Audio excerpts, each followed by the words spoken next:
안녕하세요. 경목사TV 말씀소통입니다. 오늘 이 시간에는 창세기 17장 본문의 말씀을 가지고 함께 은혜를 나눠보려고 합니다. 지난주 우리 창세기 16장 말씀을 우리가 살펴봤는데 내용이 어떤 내용이었죠? 창세기 16장에는 아브라함과 사레가 하나님이 자손을 주신다는 약속을 기다리지 못하고 결국 사레의 몸종인 하가를 통해서 이스마엘을 낳는 것을 볼 수가 있었습니다. 이스마엘을 낳을 때 아브라함의 나이가 86세였다고 기록하고 있는데 오늘 우리가 창세기 17장 살펴본 이 본문에는 하나님께서 아브라함이 99세가 되어 찾아오셨다는 것을 말씀하고 있습니다. 여러분, 하나님께서는 아브라함에게 정말 자손을 줘서 그 후손들을 하늘의 뭇별같이 많게 하시고 민족을 이룬다고 약속을 하셨는데 왜 빨리 찾아오시지 않고 13년이나 또 지난 후에 찾아오셨을까요? 우리가 그 로마서 4장의 말씀을 살펴보면 아브라함이 99세, 이제 사레가 우리가 89세로 추정을 합니다. 아브라함과 이 사레의 지금 육신은 이제 인간의 방법으로 절대로 자녀를 낳을 수 없는 육체의 그 생식기가 다 끊어진 것을 볼 수가 있습니다. 아브라함이 99세에 찾아오신 것은 이제 아브라함의 인간의 방법 어떤 수단으로도 자녀를 낳을 수 없는 것을 알고 자신의 모든 것을 내려놓고 오직 하나님만 바라보는 믿음의 아브라함이 될 때 하나님께서 찾아오신 것입니다. 그렇기 때문에 우리가 인간의 방법과 수단으로 우리가 할 수 있을 때 하나님이 저와 여러분이 온전히 믿음으로 맡기지 않으면 절대로 찾아오시지 않고 일하시지 않는다는 것을 우리가 알 수가 있습니다. 제가 아는 한 집사님은 이제 가게를 하시다가 장사가 잘 안 돼서 이제 가게를 내놓으셨어요. 그 가게를 이제 하시겠다고 하시는 분이 찾아오시지 않아서 계속 시간들이 흘러가면서 이제 임대료가 이제 지불이 되고 있는 거예요. 그래서 처음에는 그 집사님이 믿음으로 가게를 나가게 해달라고 이제 기도를 이제 했는데 계속적으로 그 가게를 하겠다는 분이 찾아오지 않게 되다 보니까 이제 집사님이 이제 낙심을 하게 된 거예요. 그런데 어느 날 어떤 분이 이제 오셔서 그 가게 얘기를 듣고 나서 이렇게 집사님한테 얘기한 거예요. 이 가게의 사방에다가 100원짜리 동전을 붙여놓으면 가게가 빨리 나간다는 말씀을 이제 한 겁니다. 그러니까 집사님이 처음엔 믿음으로 기도하면서 그걸 기다렸는데 가게가 빨리 나가지 않자 100원짜리 동전을 사방에다 붙여놓은 거예요. 제가 그 가게에 찾아갔을 때 사실 그 얘기 듣고 너무 깜짝 놀랐습니다. 여러분, 그 가게 사방에다가 100원짜리를 붙여놓는다고 여러분 이 가게가 빨리 나갈까요? 근데 이런 거죠. 믿지 않는 분들이 그 가게나 사업장에 보면 그 북어 머리 그것을 매달아 놓은 분들이 많이 있습니다. 그러니까 그렇게 매달아 놓으면 복이 들어온다는 거죠. 그러니까 장사가 잘 된다는 그런 바람으로 그렇게 이제 부적과 뭐 이런 것과 함께 그런 이제 거는 것을 많이 볼 수 있는데 그거나 좀 100원짜리를 동전 사방에 붙여놓는 거나 대동소이하죠. 그래서 제가 기도를 드리면서 이 가게를 좀 빨리 나가게 해달라고 이제 함께 기도하고 예배를 드렸습니다. 이제 가게는 얼마 있다가 가게가 나가게 된 거예요. 그런 것 같이 내 힘으로 나는 이제 할 수 없다. 나는 다시 정말 하나님밖에 의지할 수 없다. 이렇게 했을 때 하나님이 찾아오셔서 하나님이 일하시는 것입니다. 오늘 아브라함도 마찬가지예요. 하나님께서 이 빨리 찾아오시지 않은 이유는 아브라함이 언제든지 육신의 생각으로 자녀를 또 낳을 수 있기 때문입니다, 여러분.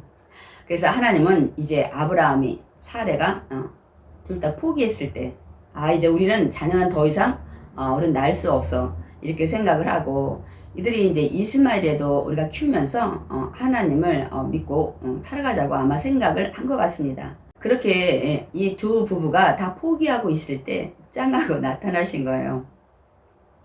그러면서 하나님께서 뭐라고 말씀하셨습니까? 나는 전능한 하나님이시다. 이렇게 말씀을 하는 거예요. 왜냐하면 너희들이 지금 자녀를 낳을 수 없다고 포기했지만 그런 너희들 육신이라도 나는 자녀를 낳을 수 있게 할 수 있다는 그 하나님을 이제 보여주고 싶은 하나님이십니다. 그래서 아브라함에게 나는 전능한 하나님이라는 것을 먼저 말씀을 하신 겁니다. 그래서 하나님께서는 이렇게 이제 아브라함에게 내가 내 언약을 나와 너 사이에 두고 너를 크게 또 번성하게 하리라고 말씀을 하십니다. 아니 이미 이제는 육신으로 내 몸에서는 이제 자녀를 낳을 수 없는데 하나님께서는 다시 너를 크게 번성시킨다고 말씀을 하고 계십니다. 너는 여러 민족의 아버지가 될 것이라고 말씀을 하십니다. 이 말씀을 들을 때 아브라함은 그래 이제 내 몸 사례의 몸을 통해서는 자녀를 얻을 수 이제 없기 때문에 이스마엘을 하나님께서 통해서 이 번성케 해서 여러 민족을 이루게 하신다는 말씀을 하시나 보다. 이제 아브라함은 아마 이렇게 생각을 했을 거예요. 그리고 이제 후로는 내 이름을 아브라함이라 하지 말고 아브라함이라고 하라고 말씀을 하시는 걸 볼 수가 있습니다. 어쨌든 하나님께서는 그 아브라함이라는 이름을 아브라함이라고 이제 하라고 말씀을 하십니다. 그런데 아브라함이란 이 히브리어 해자를 집어넣어서 이 해에는 생명이라는 뜻이 있어요. 그러니까 아브라함 너는 이제 생명을 낳을 수 있는 존재다 이렇게 이 이름을 바꿔주셔서 지금 육신이 불가능하지만 나는 전능자이기 때문에 내가 한다면 할 수 있다는 그런 이름으로 계명을 해주신 겁니다. 그러면서 내가 너와 내 후손에게 내가 언약을 지킬 거라는 거예요. 그렇기 때문에 너도 또 너희 후손도 하나님의 언약을 대대로 지키라고 말씀을 하고 있습니다. 그러면서 또 하나 하나님께서 말씀을 하세요. 너희 그 중 모든 남자는 다 할례를 받으라고 말씀을 하십니다. 저 여러분 그동안 그 할례에 대해서 말씀을 많이 들었습니다. 제가 이제 코로나 걸리기 이전에 영상들을 올린 것을 봤어요. 창세기 11장에 보니까 제가 할례의 진정한 의미는 무엇인가 라는 그 제목으로 그 영상을 좀 찍었더라고요. 지난 영상 중에서 할례의 진정한 의미는 무엇인가 여러분 찾아보셔서 말씀을 들으면 이 부분에 대해서 더 많이 이해를 하실 것입니다. 그래서 오늘은 제가 이제 할례에 대한 부분을 더 깊게 다루지는 않을 겁니다. 그래서 하나님께서는 너희 중 남자를 다 할례를 하라고 말씀하고 있습니다. 여러분 그 할례는 남자의 그 생식기의 그 포피를 베는 것입니다. 지금으로 말하면 이제 우리가 포경 수술을 하는 것인데 그러나 의미는 전혀 다릅니다. 그때의 할례는 하나님과의 언약의 징표로 할례를 하는 것이고 지금의 남자들이 하는 그 포경 수술은 위생적인 그 개념에서 수술들을 하는 것입니다. 그래서 하나님께서 이 포피를 배워서 나와 너 사이에 언약을 한 그 표징으로 삼으라고 말씀을 하고 있습니다. 그래서 너희는 대대로 모든 남자는 이렇게 또 이방에서 차온 남자 모든 남자에게 다 할례를 하라고 말씀하고 있습니다. 그래서 할례를 하지 않는다면 내 백성 중에서 끊어지라고 말씀을 하십니다. 왜 그러냐면 이 할례를 통해서 하나님과 이 아브라함의 후손들이 언약을 맺은 증표로 할례를 하라고 말씀을 하셨기 때문입니다. 그러므로 할례란 이제 우리가 컷오프 이런 단어로 우리가 사용을 하는데요. 생식 능력 그 보존의 그 생식기의 끝을 잘라내는 것입니다. 그러니까 다시 영적인 의미로 보면 이제 나는 죽었다. 그러니까 육신의 자녀로 자녀를 낳는 것은 이제 불가능하다. 이런 의미를 가지고 있습니다. 왜 이 할례를 하라고 하나님 말씀을 하셨을까요? 하나님께서는 이미 창세기 15장에 아브라함에게 정말 너희 자손을 또 후손을 하늘 뭇불과 같이 준다고 말씀하셨을 때 아브라함이 하나님의 약속을 믿었었어요. 그래서 하나님께서 이 아브라함의 믿음을 보고 의롭게 여기셨는데 아브라함이 우리 창세기 16장에 보면 이 사례의 권고를 받아서 하갈을 통해서 이스마엘을 낳는 그러니까 이 언약을 깬 것을 볼 수가 있습니다.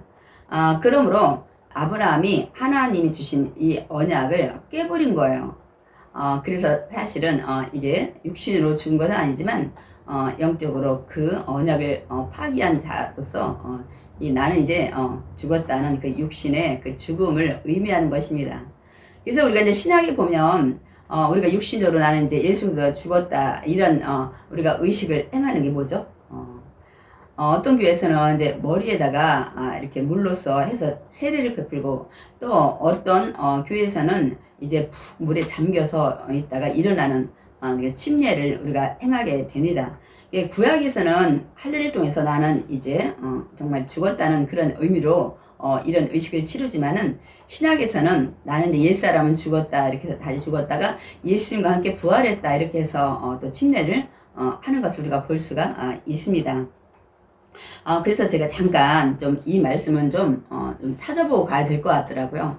그래서 이제 골로새서 2장 11절에 보면 너희가 손으로 하지 아니한 할례를 받았으니, 이제는 아브라함 때처럼 손으로 포피를 베는 그런 할례를 하지 않고 이제는 손으로 하지 아니한 할례를 받았는데, 그것이 곧 육의 몸을 벗는 것인데 그리스도의 할례라고 말씀하고 있습니다. 그래서 너희가 세례로 그리스도와 함께 장사되고 또 죽은 자들 가운데서 그를 일으키신 하나님의 역사를 믿음으로 말미암아, 그러니까 침례를 통해서 그 안에서 함께 일으키심을 받았느니라.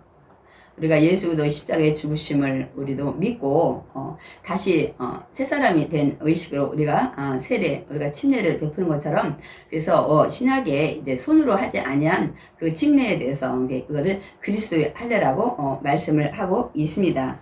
그래서 갈라디아서 5장 6절에도 이 말씀을 하세요. 그리스도 예수 안에서는 할례나 무할례나 효력이 없으되 사랑으로서 역사하는 믿음뿐이니라 말씀하고 있습니다.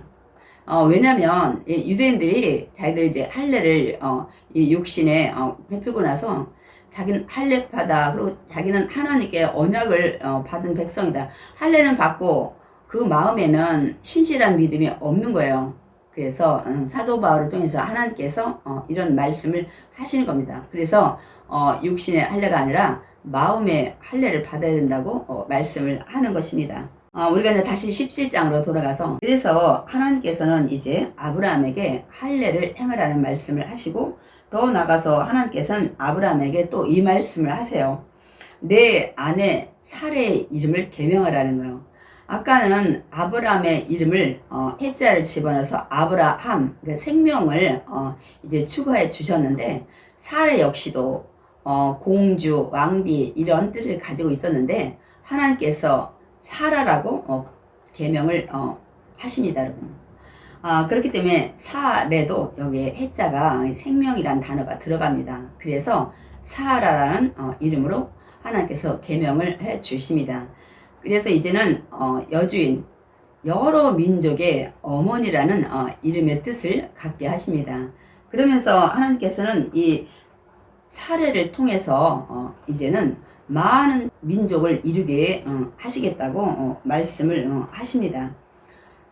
그런데 이제 아브라함이 자신에게 하나님께서 여러 민족의 아버지가 되게 한다는 말씀을 들을 때만 해도, 그래, 하나님께서 나를 사랑하시니까, 아니, 하나님께서 이스마엘을 통해서 그 약속을 이루신다고 말씀을 하시나 보다, 이렇게 생각을 했기 때문에 이제 의심 없이 하나님의 말씀을 이제 받아들였는데, 하나님께서 이 육신의 생식기가 다 끝난 이제 아내 사라에게도 그 말씀을 하시는 거예요.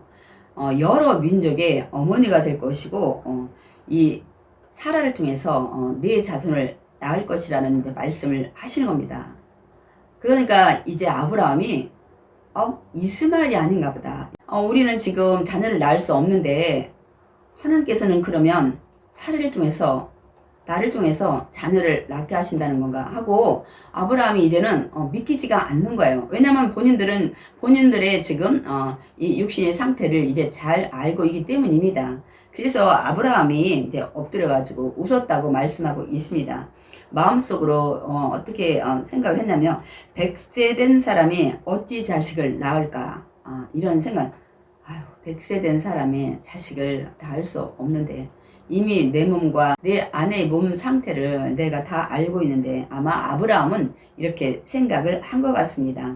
그러면서 100세 된 사람이 어찌 자식을 낳을까? 사라는 90세니 어찌 출산을 하려. 그러니까 올해 자녀를 가져서 내년에 10달 후에 자녀를 낳을 때 아브라함은 100세, 사라는 90세 이렇게 이제 되는 거죠. 그래서 아브라함이 이런 생각을 이제 한 거예요. 처음에는 하나님께서 자녀를 번성시키고 그 자녀를 통해서 여러 민족의 그게 아버지가 될 거라는 이름을 계명시켜 줄 때까지만 해도 아브라함은 그래 이스마엘 통해서 하나님께서 그렇게 뜻을 이루시려나 보다고 했기 때문에 아무 의심도 없었는데, 그런데 갑자기 또 사례를 통해서 이름을 바꿔주시고 여러 민족의 어머니가 되게끔 내 몸과 그 사라의 몸을 통해서 자녀를 주시겠다고 말씀을 하시니까 이제 아브라함이 이거는 아닌데 그렇게 생각을 한 것 같습니다. 그래서 아브라함이 하나님께 이렇게 아뢰입니다.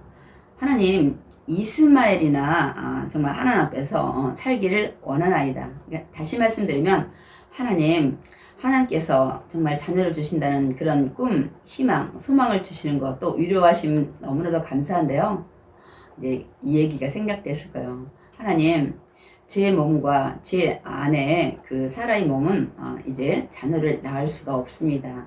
그러니까 하나님, 이스마엘이나 잘 키워서 이스마엘 통해서 여러 민족을 이루게 해달라고 하나님 앞에 말씀을 드린 것입니다, 여러분. 그러니까 하나님께서 아브라함의 얘기를 듣고 뭐라고 하십니까? 아니라는 거예요.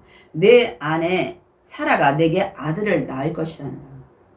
내가 사례라는 이름을 계명해서 여러 민족의 어머니라는 이름을 지어준 사라를 통해서 아들을 낳을 것이라고 말씀을 하십니다. 그래서 너는 아들을 낳으면 그 이름을 이삭이라 이름을 지으라고 말씀을 하십니다. 그리고 내가 내 언약을 이제 그 이삭과 맺겠다는 말씀을 하십니다. 그러면서 이스마엘은 네가 간절히 바라는 이 모든 말을 들었으니까 내가 이 이스마엘도 복을 줘서 크게 생육하고 번성하게 할 거라고 말씀을 하고 있습니다, 여러분. 그러면서 하나님께서는 더 이제 확실한 말씀을 하십니다. 내년 이 시기에 사라가 내게 아들을 낳을 것이라고 분명히 말씀을 하시는 걸 볼 수가 있습니다. 아브라함은 하나님의 이 말씀을 듣고 어떤 생각을 했을까요? 처음에는 아마 믿기지가 않았을 거예요. 그래서 아브라함은 이제 모든 걸 내려놓은 거예요. 하나님이 자녀를 주신다고 했는데 지금까지 안 주셨으면 이스마엘을 통해서 하나님 그 약속을 이루실 건가 보다, 이렇게 하면서 이제 아브라함이 이제 모든 것을 내려놓고 있었던 것을 우리가 알 수가 있습니다. 그래서 우리는 이제 로마서 4장을 우리가 이제 보게 되면 아브라함이 이제부터 하나님을 전적으로 믿게 된 것을 볼 수가 있습니다. 아브라함은 우리 모든 사람의 조상이라 기록된 바 내가 너를 많은 민족의 조상으로 세웠다 하신가 같으니 그가 믿은 바라고 말씀하고 있습니다. 이렇게 포기하고 그냥 이스마엘 통해서 하나님께서 약속을 이루시려고 하나보다 이렇게 생각했던 아브라함이 하나님께서는 분명히 내 아내 그 사라를 통해서 자녀를 낳을 것이라고 말씀하신 후에는 믿은 것을 볼 수가 있습니다. 그래서 하나님은 죽은 자를 살리시며 없는 것을 있는 것으로 부르시는 이시니라, 이렇게 고백을 하는 믿음을 가진 아브라함을 우리가 볼 수가 있습니다. 그렇기 때문에 나중에 이삭을 또 모리아 산 제단에 올릴 수가 있었던 것입니다. 그래서 아브라함이 바랄 수 없는 중에 바라고 믿었으니, 우리 창세기 17장에 하나님 나타나셔서 내 몸과 내 아내 사라를 통해서 자녀를 주시겠다는 이 상황은 오늘 이 말씀처럼 바랄 수 없는 중이에요. 왜냐하면 육신의 둘의 육신적으로 이 아브라함과 사라가 자녀를 낳을 수 없는 상황이었기 때문입니다. 그런데 바랄 수 없는 중이었지만 하나님이 말씀하셨기에 바라고 믿었다고 말씀하고 있습니다. 그래서 그가 100세나 되어 자기 몸이 죽은 것 같고 사라의 태가 죽은 것 같음을 알고도 여러분 믿음이 약하여지지 아니었다고 말씀하고 있습니다. 그러니까 우리는 이제 창세기 17장을 우리가 통해서 처음엔 아브라함이 이스마엘을 통해서 하나님께서 언약하신 말씀을 이루시나 보다 하고, 또한 자기와 또한 아내 사라의 몸에 모든 생식기가 이제 끝난 것을 알고 이제 자신을 내려놓은 거예요. 그때 하나님이 그러나 찾아오셔서 이스마엘이나 하나님 앞에 살기를 원한다는 아브라함의 그런 말에 아니라고 하나님께서 말씀하시면서 분명히 너와 사라를 통해서 자손 이스마엘을 낳게 하신다고 말씀을 하신 후에 이 아브라함은 이제 바랄 수 없는, 불가능하지만 가능케 하시는 하나님을 믿었다는 것을 우리가 볼 수가 있습니다. 그래서 믿음이 없어 하나님의 약속을 의심하지 않았다는 것. 이제는 하나님 말씀을 의심하지 않았던 아브라함을 볼 수가 있습니다. 그래서 믿음으로 견고하여져서 하나님께 영광을 돌리며 약속하신 그것을 또한 능히 이루실 줄을 확신하였으니, 이제는 아브라함이 더 이상 하나님 말씀에 의심을 하지 않는 겁니다. 그런 믿음을 이제 가지게 되었다는 것을 말씀하고 있습니다. 그래서 약속하신 것을 또한 능히 이루실 줄 확신하였으니 그것이 하나님께 의로 여겨졌느니라. 하나님께서 다시 한번 아브라함이 자신과 아내 사라의 몸에 그 생식기가 준 것을 알고도 하나님이 또 약속하신 이삭을 주겠다는 말씀을 믿는 믿음을 보시고 의로 여겼다고 말씀하고 있습니다. 그렇기 때문에 저와 여러분도 오늘 말씀을 통해서 우리가 정말 어떤 상황에서도 하나님이 약속하셨다면 끝까지 인내하며 기다리고, 인간의 방법과 또 수단을 통해서 하나님의 언약을 지키지 못하는 그런 믿음이 연약한 자가 되어서는 안 되겠습니다. 오늘 17장을 통해서 우리가 또 많은 은혜를 우리가 받게 됩니다. 우리가 인간의 방법과 수단으로 우리가 할 수 있을 때 우리가 하나님이 주신 그 축복의 약속들을 기다리다 지쳐서 저와 여러분도 아브라함과 그 사라처럼 인간의 방법을 행할 때가 많이 있습니다. 그런데 우리가 끝까지 하나님을 온전히 믿고 우리가 의지하고 나가면 그때 하나님께서 찾아오시고 그때부터 하나님께서 이 일을 하신다는 사실을 우리가 알게 됩니다. 그런데 우리가 아브라함과 사라처럼 정말 인간의 어떤 방법으로도 불가능한 것을 우리가 또 알고 어떤 때는 낙심하잖아요. 이거는 절대로 이제 할 수 없는 일이야. 이렇게 낙심을 우리가 하지만은 저와 여러분에게는 이 아브라함에게 찾아오셨던 그 전능하신 하나님이 저와 여러분의 아버지이시기 때문에 절대로 어떤 상황에서도 낙심하지 마시고 우리가 절망하지 않고 전능하신 하나님 아버지를 우리가 온전히 믿고 나간다면 하나님께서 저와 여러분도 찾아오시고 또한 이 일을 하셔서 저와 여러분이 간절히 바라던 모든 일들이 이루어질 줄 믿습니다. 다 같이 기도드리겠습니다. 사랑과 은혜가 풍성하신 조신 하나님 감사드립니다. 우리는 때로 연약해서 아브라함과 사레가 하나님의 언약을 기다리지 못하고 인간의 방법과 수단으로 그 문제를 해결하려고 우리도 할 때가 많이 있습니다. 하나님께서 저희를 긍휼히 여기시고 하나님의 언약을 끝까지 우리가 기다리고 또 우리 인간의 육신의 방법을 내려놓고 오직 주님만 바라보고 의지하고 나아갈 때 하나님은 우리를 찾아오시고 일을 하실 줄 믿습니다. 하나님, 우리에게도 불가능을 가능케 하신 전능하신 하나님이 우리의 아버지이심을 온전히 믿고 그 말씀에 순종하기를 원합니다. 때로 힘들고 어려울 때 많이 있지만 하나님 끝까지 전능하신 하나님 아버지를 믿고 우리가 의지하며 나감으로 우리의 문제가 해결받고 응답받는 귀한 믿음의 자녀들 다 되게 하여 주시옵소서. 예수의 이름으로 기도드렸사옵나이다. 아멘.